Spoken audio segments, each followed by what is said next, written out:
رات کی خاموشی میں مسجد کا دروازہ آہستہ کھلا۔ ایک نوجوان لرزتے ہاتھوں سے صدقے کا تھیلا رکھ گیا۔ نہ نام لکھا، نہ کسی نے اسے پہچانا۔ خاموشی چھا گئی۔ وہ روز آ کر تھیلا رکھتا، مگر کبھی سامنے نہ آتا۔ لوگ حیران تھے، آخر کون ہے جو اتنی خاموش نیکی کرتا ہے؟ امام مسجد نے بھی کئی بار دیکھنے کی کوشش کی، مگر نوجوان ہمیشہ رات کی تاریکی میں لوٹ جاتا۔ ایک دن تھیلا معمول سے زیادہ بھرا ہوا ملا۔ ساتھ ایک پرچی تھی جس پر لرزتی تحریر لکھی تھی: دعا کریں اللہ میرے قرض اور غم دور کر دے۔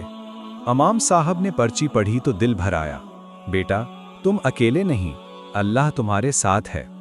اگلی رات امام صاحب چپکے دروازے کے پاس کھڑے ہوئے۔ نوجوان آیا، تھیلا رکھا اور جلدی مڑنے لگا۔ امام نے نرمی سے آواز دی: بیٹا ذرا ٹھہرو۔ نوجوان رک گیا، آنکھوں میں نمی تیرنے لگی۔ امام قریب آئے، کندھے پر ہاتھ رکھ کر بولے: نیکی چھپاتے ہو مگر دل میں اتنا درد کیوں؟ نوجوان پھوٹ پڑا: قرض میں ڈوبا ہوں، گھر اجڑنے کو ہے۔ سوچا اللہ کے لیے دوں گا تو اللہ میری سنے گا۔ امام صاحب اسے مسجد کے حجرے میں لے گئے۔ مسجد کمیٹی نے اس کی حالت سن کر میٹنگ بلائی۔ سب نے مل کر نوجوان کے قرض کی تفصیل دریافت کی۔ جب حقیقت سامنے آئی تو سب حیران رہ گئے۔ نوجوان نے کبھی کسی سے مدد نہیں مانگی تھی، مگر مسلسل چھپی نیکی اللہ کے ہاں مقبول ہو گئی۔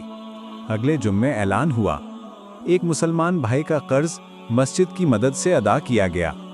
کسی نے نام نہ بتایا، کسی نے چہرہ نہ دکھایا، مگر نوجوان کی آنکھوں میں برسوں بعد سکون اترا۔ اس نے امام صاحب کے ہاتھ چومے اور کہا: مجھے یقین تھا نیکی کبھی رائیگاں نہیں آتی۔ امام صاحب مسکرائے: جب دل خالص ہو تو دروازے کھلتے ہیں۔ چھپی نیکی مصیبتوں کو دور کرتی اور رحمتیں کھولتی ہے۔